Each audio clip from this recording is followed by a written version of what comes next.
Welcome to north east PSC. आज हम लोग एक बहुत ही ज़रूरी, बहुत ही इम्पोर्टेंट एक बिल के बारे में बात करने जा रहे हैं जिसका नाम है भारतीय न्याय संहिता बिल 2023। तो ये इसको अगर आप इंग्लिश में रूपांतर करें, इसका नाम होता है इंडियन पिनल कोड।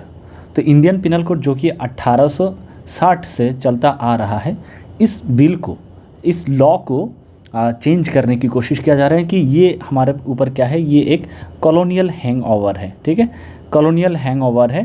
तो इससे हमें क्या करना है, कॉलोनियल लीगेसीज को हटा के हम जो एक इंडिपेंडेंट कंट्री है, तो हमारा कानून भी इंडिपेंडेंट तरीके से होना चाहिए। तो जो हमारा मौजूदा सरकार है, इनका एक कोशिश रहा है कि we go past our colonial history. तो उसी सिलसिले में भारतीय न्याय संहिता बिल जो है इंडियन होम मिनिस्टर के द्वारा पार्लियामेंट में, लोकसभा में प्रेजेंट किया गया था। तो यहाँ पर ये एक बहुत ही इम्पॉर्टेंट स्टेप हो जाता है कि हम लोग हमारे कॉलोनियल हिस्ट्री के साथ हम लोग डिटैच कर रहे हैं। It aims to revamp and replace the colonial laws. ठीक है, तो यहाँ पर क्या किया जाएगा, Indian penal code, the CRPC and Indian evidence act, ये तीनों एक्ट को रिप्लेस करने के लिए 3 अलग अलग लॉ लाया गया है। और ये तीनों अलग अलग लॉ का नाम क्या होगा, एक तो हो गया भारतीय न्याय संहिता बिल, दूसरा हो गया भारतीय नागरिक सुरक्षा संहिता मतलब CRPC को हो गया, और तीसरा क्या है, भारतीय साक्ष्य बिल मतलब इंडियन एविडेंस एक्ट। तो इन सब चीज़ों को ये तीनों कानून जो है आपको रिप्लेस करने के लिए लाया जा रहा है। तो इसी सिलसिले में आज हम लोग जो IPC वाला है, जो भारतीय न्याय संहिता, इसके बारे में हम लोग थोड़ा सा डिटेल में जानेंगे। अच्छा, IPC होता क्या है? अगर आप IPC की बात करें, ये इंडिया में जितने भी सारे आपका क्राइम होता है, क्या क्राइम होता है और उस क्राइम का पनिशमेंट क्या होगा, इसके बारे में डिटेल में यहाँ पर लिखा गया है। ठीक है, ये हो गया आपका IPC में। और अगर आप CRPC की बात करें, CRPC क्या करता है, CRPC वो है जो आपका प्रोसीजर, मतलब अगर कहीं पे क्राइम हुआ है, उस क्राइम के चलते किस प्रोसीजर को फॉलो करना है, एक क्रिमिनल को अरेस्ट करना, उसको फिर जुडिशियरी के सामने प्रेजेंट करना, फिर वहाँ से उसको जेल में लेके जाना, ये सारा प्रोसीजर CRPC में मौजूद है। और इंडियन एविडेंस एक्ट की अगर बात करें, ये इंडियन एविडेंस एक्ट ही है जिसके तहत मतलब गवाह या फिर एविडेंस प्रूफ सामने रखा जाता है, कोर्ट के समक्ष रखा जाता है, और उसी के तहत एक जो एलिजिड क्रिमिनल होता है उसको पनिशमेंट दिया जाता है। तो इस सिलसिले में हम लोग को क्या पता है कि IPC जो कि 1860 से चलता आ रहा है, इसको हम लोग को रिप्लेस करना है भारतीय न्याय संहिता के द्वारा। दूसरा क्या है, CRPC code of criminal procedure, ये 1974 से चलता आ रहा है, तो इसको भी बदलने की कोशिश किया जा रहा है भारतीय नागरिक सुरक्षा संहिता के द्वारा। और आपको पता है इंडियन एविडेंस एक्ट, ये 1872 से चलता आ रहा है, इसे हमें चेंज करना है भारतीय साक्ष्य बिल के द्वारा। ठीक है, तो ये तीनों बिल लाया जा रहा है भारत सरकार के द्वारा। ये एक बहुत ही बड़ा न्यूज़ है, एक बहुत ही बड़ा इवेंट है, और हमें अभी इसके बारे में बहुत ही लिमिटेड पता है। क्यों? क्योंकि ये जो तीनों बिल है, ये जो joint parliamentary committee of home affairs है, ठीक है, उसके पास चला गया है। तो इसके बारे में हम लोग अभी जितना हमें पता है उसका हम लोग एक बार डील करने की कोशिश करेंगे। ठीक है, सो here we will explore the Bharatiya Nyaya Sanhita bill and its impact on current criminal laws, highlighting the significant changes it has introduced। तो ये सारी चीज़ें हम लोग देखने की कोशिश करेंगे। IPC की अगर हम बात करें, हमारे हिंदुस्तान में जितने भी आपका क्रिमिनल ऑफेंसेस हैं, उन तमाम ऑफेंसेस को डील किया जाता है एक क्रिमिनल लॉ के द्वारा, जो हमारा codified certified principal criminal law है, वो है इंडियन पिनल कोड। ठीक है, इसकी अगर हम बात करें कि ये कब से आया है, तो हम लोगों का जो पहला लॉ कमीशन था, जिसका चेयरमैन थॉमस बेबिंगटन मैकेले था, आपको पता है 1834 में आया था। तो उनके द्वारा इसकी जो इसका जो बीज बोया गया था, ठीक है, इंडियन पिनल कोड का जो पहला रूट्स जहाँ से हम लोग ड्रॉ कर सकते हैं, ये है मिस्टर बेबिंगटन मैकेले, इनके द्वारा लाया गया था। 1837 में क्या हुआ, initial version of the code was introduced to the governor general in council, लेकिन बहुत सारे उसको अमेंडमेंट किया गया, उसमें सुधार किया गया। इसके चक्कर में आपको पता है 1837 में ये लाया गया था, लेकिन ये पास होने में लगभग 20 साल से और ज़्यादा लग गया। ठीक है, तो इसके बाद हम लोग क्या देखते हैं, the drafting was finally completed in 1850। तो ये जो लॉ लाया गया था, या फिर जो लॉ कमीशन के द्वारा जो प्रपोज किया गया था कि एक इंडियन पिनल कोड होना चाहिए, इसका फाइनल ड्राफ्ट प्रिपेयर होता है 1850 में। और ये लेजिस्लेटिव काउंसिल के सामने 1856 में रखा जाता है। तो आइडियली 1856 में ही ये इम्प्लीमेंट हो जाना चाहिए था, लेकिन हमें क्या पता है उस time Indian revolt, first independence revolt के नाम से जो हम लोग जानते हैं, रिवोल्ट ऑफ 1857, वो भी चल रहा था। तो इसके चलते ये डिले हो गया। फाइनली हम लोग क्या देखते हैं, जनवरी 1, 1860 को Indian penal code was put into effect after undergoing various revision and amendments made by baldness peacock. ये कौन है? ये वो व्यक्ति है जो बाद में जाके कलकत्ता हाईकोर्ट का चीफ जस्टिस बनता है। तो हम लोग क्या देखते हैं 1860 में ये फाइनली ये इम्प्लीमेंट होता है, ये लागू होता है, ठीक है। और जो हम लोग का एग्जिस्टिंग आईपीसी है इसमें कुल 23 चैप्टर्स हैं और 511 सेक्शंस हैं, ठीक है। तो अभी हम लोग देखेंगे जो हम लोग का भारतीय न्याय संहिता बिल 2023 है, इसमें क्या क्या सैलिएंट फीचर्स है, इसकी क्या खूबियाँ हैं, इसमें क्या नायाब चीज़ें हैं, अलग चीज़ें, उसका हम लोग देखने की कोशिश करेंगे। It aims to replace IPC, ये हमें एज क्लियरली एज पॉसिबल हमें पता है, which has been in effect since British rule, ठीक है। आईपीसी में हम लोगों ने अभी बताया 511 सेक्शंस हैं, लेकिन बीएनएस बिल में जो है मात्र 356 प्रोविजंस होंगे। तो इसको एक सिंप्लीफाई करने की कोशिश किया गया है और जो ओवर कॉम्प्लेक्सिटी है उसको हटाने की कोशिश किया गया है। और ये जो लेजिस्लेशन है, लेजिस्लेशन बोले तो जो लॉ है, यहाँ पर क्या है, विक्टिम सेंट्रिक अप्रोच है। जो विक्टिम है उनके प्रति एक सहानुभूति या फिर विक्टिम को फेवर करता हुआ ये एक चेंजेस या इसमें हम लोग को देखा जाएगा।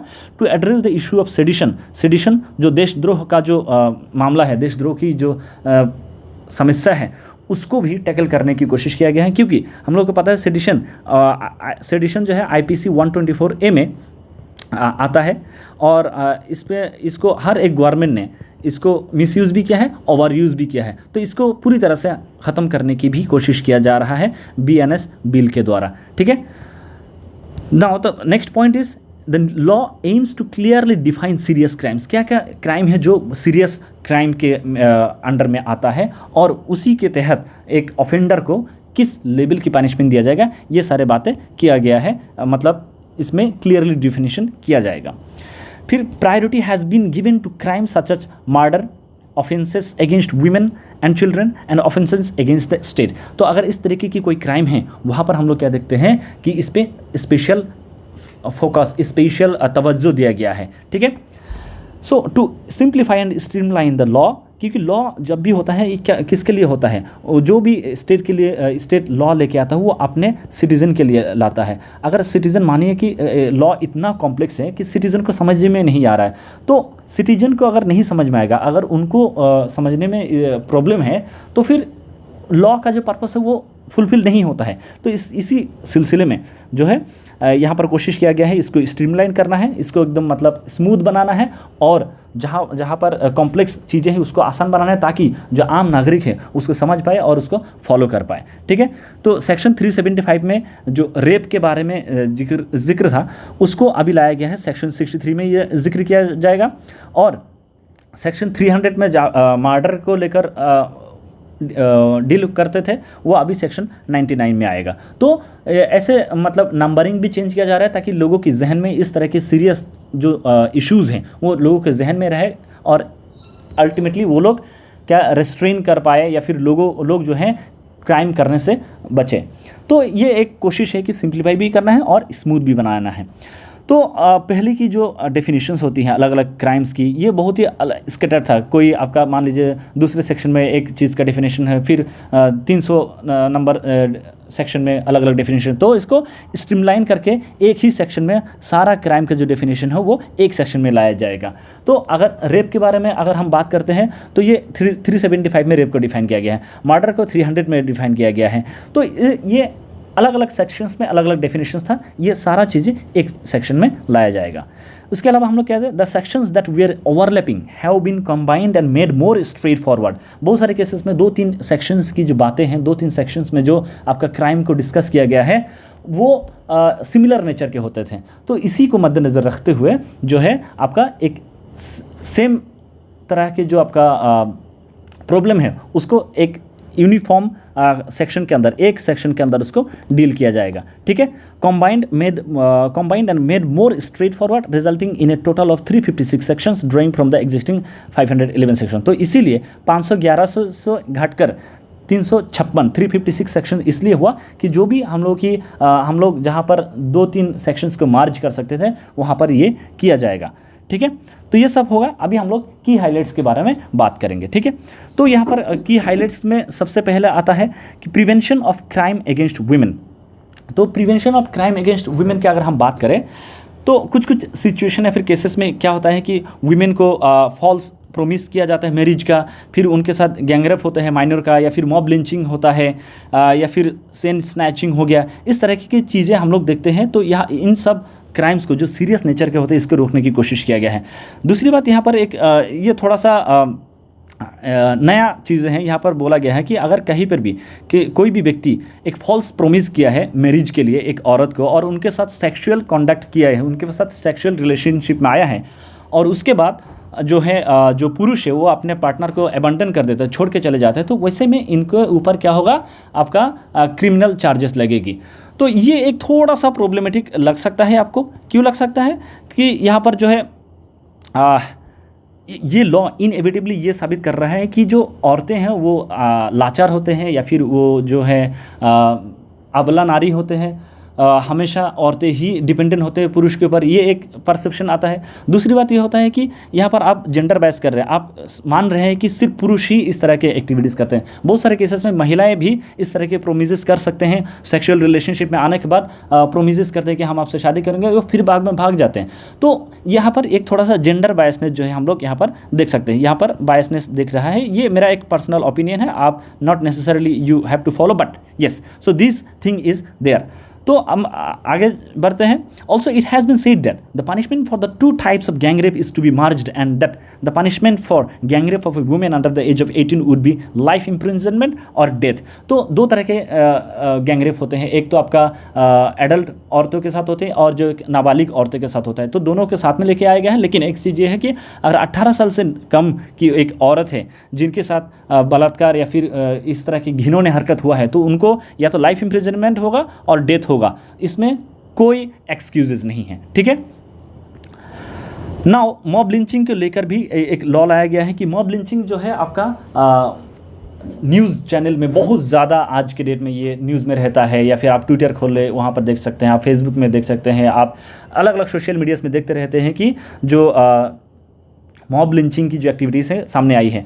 तो due to extensive media coverage of mob lynching cases rising in the country, the new bill has defined the punishment for these instances from 7 years imprisonment to life imprisonment for the or the death penalty. तो अगर इस तरह की कभी भी कोई cases होता है तो वहाँ पर लोगों को 7 साल से लेकर लाइफ इम्प्रिजनमेंट भी दिया जा सकता है, और अगर वो केस हिना से किसी की डेथ में तब्दीली हुई है तो बेस्ड ऑन एविडेंसेस उनको डेथ पेनल्टी भी अवॉर्ड किया जा सकता है। तो मॉब लिंचिंग को लेकर यहाँ पर डील किया जाएगा। उसके बाद चाइल्ड ट्रैफिकिंग को लेकर भी इस लॉ में जो BNS बिल है वहाँ पर बात किया गया है। The new BNS bill proposes that any girl under 21 years of age and any boy under the age of 18 that is being trafficked into India from any other country outside India with the intention to force or seduce them into illicit sexual acts will be punished with imprisonment up to 10 years। अगर कोई भी ऐसा लड़की जो 21 साल से कम है, ठीक है, या फिर एक लड़का जो 18 साल से कम है दूसरे देश से इंडिया में तस्करी करके उनको लाया गया है और उनके साथ गैर कानूनी तरीके से सेक्सुअल एक्टिविटीज़ में इन्वॉल्व किया गया है, तो वैसे में जो परपिट्रेटर्स होगा, जो वायलेटर होगा, जो ऑफेंडर होगा, उनको 10 साल तक की सज़ा हो सकती है। There are no laws that govern or hold a person accountable for the aforementioned acts। तो आज के डेट में हमारे पास ऐसा कोई डेडिकेटेड लॉ नहीं है कि जो इस ऊपर में मेंशन ये जो घिनौना हरकत है इसको डील करने के लिए एक डेडिकेटेड लॉ नहीं है। इसीलिए BNS बिल 2023 एक इम्पॉर्टेंट बिल या फिर इम्पॉर्टेंट लॉ हो सकता है।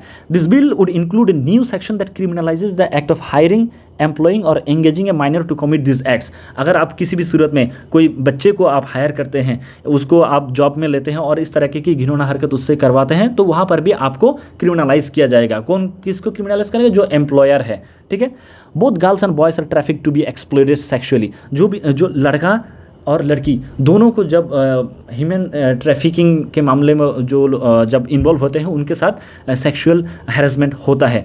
So the word minor girl ये चेंज करके चाइल्ड शब्द से इसको रिप्लेस किया जाएगा, ताकि दोनों मेल और फीमेल को जो है यहाँ पर हम लोग क्या कर सकते हैं, टैकल कर सकते हैं, ठीक है। उसके बाद एक्ट ऑफ टेररिज्म की अगर हम बात करें, जो नया लॉ है, this section pertains to any actions that aim to jeopardise the unity, integrity, security of India, general public की जो जनरल पब्लिक या फिर जो पब्लिक ऑर्डर है, इसको अगर आप भंग करने की कोशिश करते हैं तो इस तरह के केसेस में आपके ऊपर सीरियस क्रिमिनल चार्जेस लगेगा, ठीक है। क्यों? क्योंकि आप ये सारे जो एक्टिविटीज़ है, देश की एकता, देश की जो अखंडता है, इसको अगर आप चैलेंज करते हैं तो इसका मतलब आप देश को चैलेंज कर रहे हैं, देश की जो सॉवरेंटी है उसको आप चैलेंज कर रहे हो। तो this comes under acts of terrorism. Additionally, any act listed in the second schedule of the UAPA as a terrorist act is also considered under this section. तो UAPA और ये जो टेररिस्ट एक्ट ऑफ टेररिज्म, ये दोनों को मतलब एक ही section के अंदर डील किया जाएगा। Anyone involved either directly or indirectly in such acts will be considered a terrorist, ठीक है। अब सेडिशन के बारे में बात किया जाए तो ये यहाँ पर बहुत सारे मतलब वो हो रहा है कॉन्वर्सेशन या फिर कंट्रोवर्सी हो रहा है कि सेडिशन लॉ जो है, सरकार ने बोला तो है कि सेडिशन का हम हटा देंगे, लेकिन यहाँ पर एक सेक्शन है, सेक्शन 150, सेक्शन 150 में सेडिशन की बिल्कुल सेडिशन के तरह ही बातें वहाँ पर बोला गया है। जो नया लॉ होगा उसके सेक्शन 150 में इस तरह के बातें हैं। तो इस तरह की कंट्रोवर्सी अभी सोशल मीडिया में स्प्रेड हो रही है। If an organisation is owned or managed by a person or group involve in terrorism, that organisation will be deemed a terrorist entity as well. अगर कोई भी ऑर्गेनाइजेशन जहाँ पर एक व्यक्ति ऐसा है जो टेररिस्ट एक्टिविटीज़ में इन्वॉल्व करते हैं, तो उस ऑर्गेनाइजेशन को भी टेररिस्ट ऑर्गेनाइजेशन के तौर पे माना जाएगा, ठीक है। और एक टेररिस्ट ऑर्गेनाइजेशन के व्यक्ति के द्वारा कोई भी घिनौना काम किया जाता है जिसकी वजह से किसी की डेथ होता है, तो उससे में उस इंसान को डेथ पेनल्टी दिया जाएगा या फिर इम्प्रिजनमेंट भी किया जा सकता है और 10 लाख तक की जुर्माना लगाया जाएगा। In other cases the minimum punishment is 5 years of imprisonment which can be increase to life imprisonment, ठीक है। तो ये सारे डिटेल चीज़ें हैं, अभी ये सब बिल में है। क्या फाइनल रूप क्या लेगा वो जब जेपीसी से वापस आकर जब फिर मतलब पार्लियामेंट के सामने रखा जाएगा, तब हमको पता चलेगा कि actually what are the new things that we can expect from this bill. लेकिन ये सारी चीज़ें प्रोपोज्ड किया गया है BNS में, भारतीय न्याय संहिता बिल में, ठीक है। The section also prescribes A minimum punishment of 5 years of imprisonment, और उसके बाद हम लोग उसको लाइफ इम्प्रिजन में भी तब्दील कर सकते हैं for those preparing for a terrorist act. अब सेडिशन के बारे में जब बता रहा था तो यहाँ पर 124A ऑफ IPC, वहाँ पर सेडिशन को डील किया गया है। क्या है? Any act of secession, armed rebellion, separatist activities और acts that harm the sovereignty, unity और इंटीग्रिटी ऑफ इंडिया, ये सारे सेडिशन में आता था। लेकिन ये सारे चीज़ें अब सेक्शन 150 में लाया गया और 150 के तहत आपको सीरियस पनिशमेंट दिया जाएगा। किस तरह की? Imprisonment of up to 7 years or life imprisonment. तो बहुत सारे लोग बोल रहे हैं कि आप सेडिशन को सेक्शन 150 के अंदर ला रहे हैं, just like old wine in a new bottle. तो ये लोगों का कहना है, ये अभी ये सब प्रोपोज्ड प्रोविजंस है। Will have to wait and look for the better version when it becomes a law. लेकिन since it is in the news, you will have to be updated with what is being discussed in this law. Conclusion क्या हो सकता है? हमें मानना पड़ेगा कि ये एक बहुत ही बड़ा, एक बहुत ही अच्छा एक स्टेप है कि हम लोग जो 160 साल से भी ज़्यादा पुराना जो हम लोग का क्रिमिनल लॉ सिस्टम है उसको हमें चेंज करने की ज़रूरत है, क्योंकि 1860 में जो हमारी ज़रूरतें थी वो ज़रूरतें हमें 2023 में काफ़ी अलग है। तो 1860 की लॉ 2023 में अगर हम लोग मेंटेन कर रहे हैं तो उसमें बहुत सारे असुविधाओं का हम लोग को सामना करना पड़ता है। तो इसीलिए it is a very historic decision by the government of India to bring this changes, bring this new laws, ठीक है। By streamlining and clarifying laws, आप लॉ को क्या किया जा रहा है? स्मूथ बनाया जा रहा है, उसको आसान भाषा में, सरल भाषा में लिखने की कोशिश किया जा रहा है। तो ये क्या किया जाएगा, जो आपका क्रिमिनल जस्टिस सिस्टम की जो इफेक्टिवनेस है या फिर जो उसका एफिशिएंसी है उसको बढ़ाया जाएगा, ठीक है। This significant reform underscores the nation's commitment to safeguarding constitutional values and ensuring a safer, fairer and more secure society for all. तो ये जो इसके पीछे जो इंटेंशन है, it has to be applauded, इसको हमें तारीफ करना पड़ेगा and will have to wait for the final bill to become into act when it comes from the joint parliamentary committee. तो ये अभी तक हम लोगों को भारतीय न्याय संहिता बिल के बारे में जो सबसे मोटी मोटी चीज़ें हैं वो उन सारे चीज़ों का हम लोग यहाँ पर डिस्कस करने की कोशिश किया है। When it becomes act, we'll be bringing you another video as a follow up and more detailed and updated one. So till then, thank you so much. See you in the next video. And if you have any doubt, any confusion, please put them on the comment box. I will personally go to each and every comment and reply to them as required. Okay, thank you so much.